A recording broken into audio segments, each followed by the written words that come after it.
Kan dulu saya pernah bilang loh Mas. Iya. Di peradaban baru besok nanti atau suatu saat nanti di peradaban baru itu akan muncul kota besar di tengah-tengah Pulau Jawa. Kan saya kemarin waktu yang liputan kemarin kan bilang gitu kan. Dan itu juga ada hubungannya dengan Keraton Solo. Keraton Solo kan nama ratunya, istilah ratunya kan Paku Buwono. Betul. Iya kan.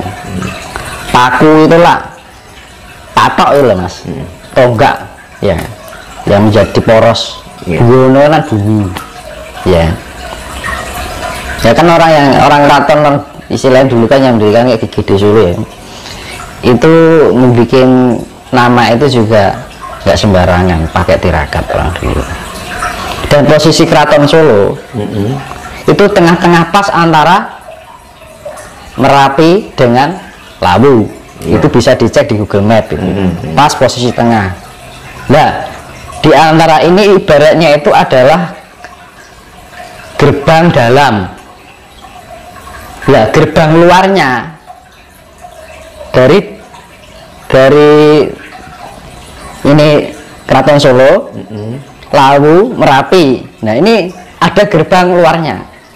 Gerbang luarnya adalah portal istilah benteng lah ibaratnya.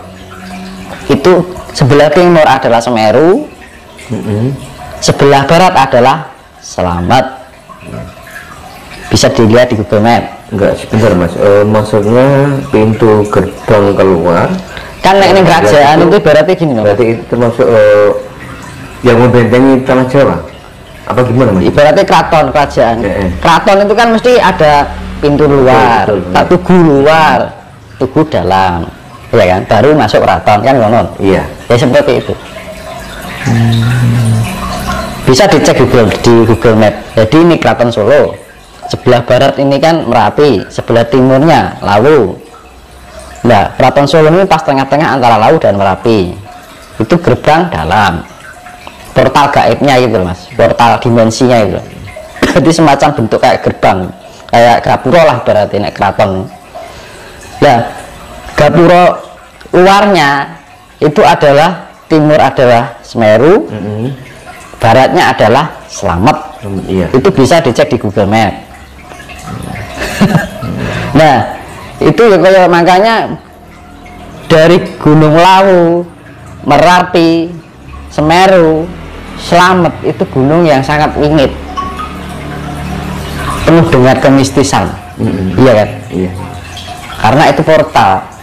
Baratnya benteng dalam, benteng luar, gapura dalam, gapura luar. Pasti keraton kan mesti ada gapura dalam dan gapura luar kan, benar-benar. Untuk memasuki keraton kan mesti enek gapura meneh kan, ada gapura lagi. Iya.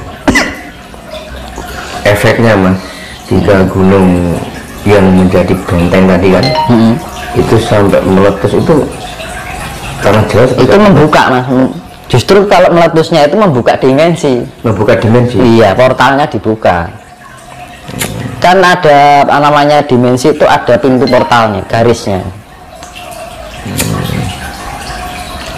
Ada potensi enggak untuk dari gunung itu untuk meletus? Karena selama ini kan kita menganggap dia kan tidur. Pasti ya. Pengaruh Mas. Dan itu sangat luar biasa.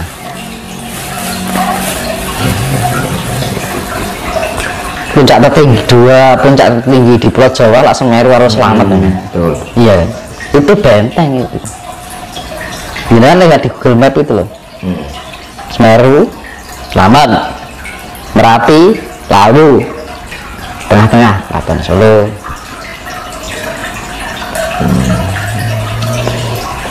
Karena seperti saya bilang dulu,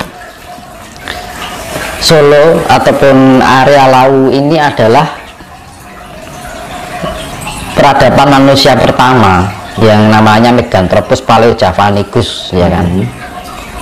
Mega besar, Anthropus itu manusia,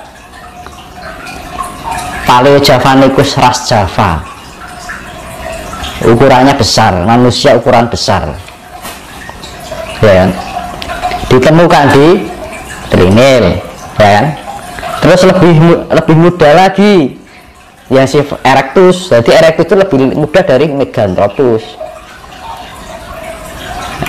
Pithecanthropus erectus, ya. Pithecanthropus manusia kera. Erectus ya ditemukan di Trinil, di pesisir Bengawan Solo, di Ngawi bagian barat. Itu juga kaki Gunung Lawu, ya kan. Terus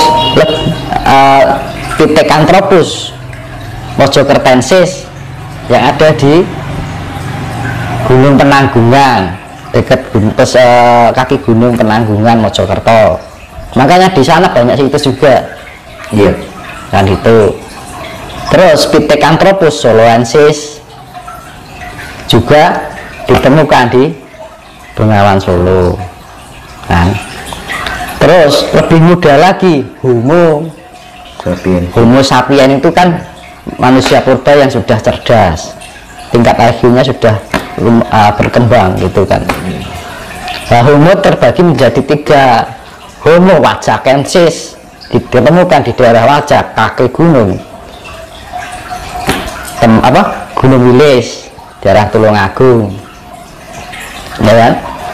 Terus Homo soloensis di Solo lagi ditemukan di Bengawan Solo, nah. Terus Sangiran itu, iya. Terus yang ketiga dari Homo itu Homo floresiensis ditemukan di Nusa Tenggara Timur, di Flores. Tuh. Dulu kan antara Nusa Tenggara Timur, Lombok, Bali, Jawa, Sumatera itu kan gandeng, jadi satu daratan. Makanya kan jadi itu kan nanti peradaban dunia itu ada yang namanya sistem 5 benua. Sistem 5 benua itu maksudnya bagaimana, Mas? Bisa dijelaskan sedikit, Mas? Sistem 5 benua itu ya, di dunia ini ada 5 ras. Ya, 5 ras itu kan ras Asia. Asia itu pusatnya ya di Jawa ini, ya kan. Iya. Pertama, jadi orang Asia itu ini orang Jawa. Itu orang Asia, luarnya orang Jawa. Iya. Jangan-jangan dunia juga iya, Mas? Terus ras Afrika juga sendiri gitu. Terus ras Eropa di Britania, Inggris, itu leluhurnya orang Eropa. Ras Amerika, Dominika, dia ada Dominika itu leluhur orang Amerika. Cina dewe meneh di Tiongkok, leluhurnya orang Cina. Kan makanya kan dari apa jenenge, Eropa secara fisiknya beda, lebih ke merah-merahan, ya kan. Kalau Amerika lebih ke kuning-kuningan, ya kan.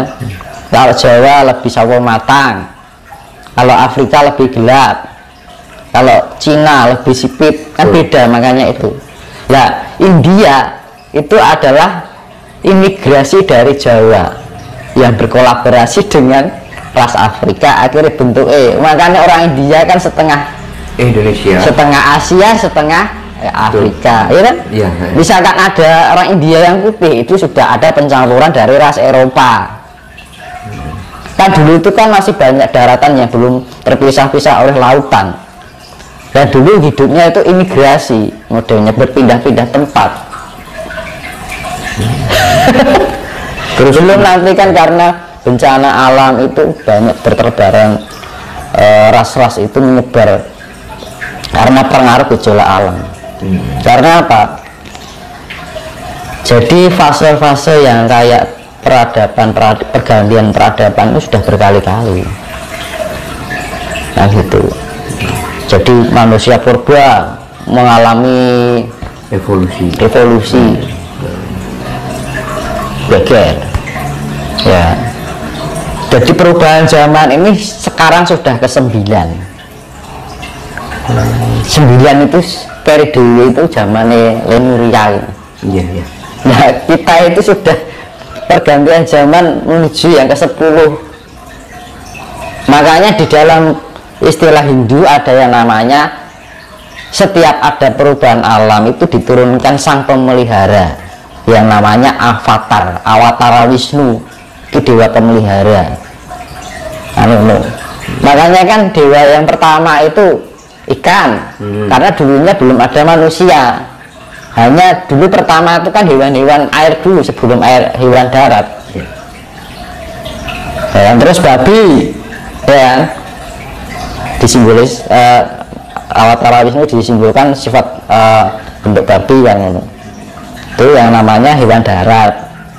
Jadi sifat keangkaran, maksudnya kehancuran alam itu juga tidak terjadi pada zaman manusia ini, zaman hewan itu juga pernah terjadi. Terus makanya narasinya awatara Wisnu itu setengah manusia setengah hewan, itu digambarkan kenapa singa simbol kebijaksanaan, juga sifat mempunyai sifat kasih, ya artinya kebijaksanaan itu tadi. Nah dulu manusia itu juga peradaban dulu juga ada yang sifatnya setengah manusia setengah hewan.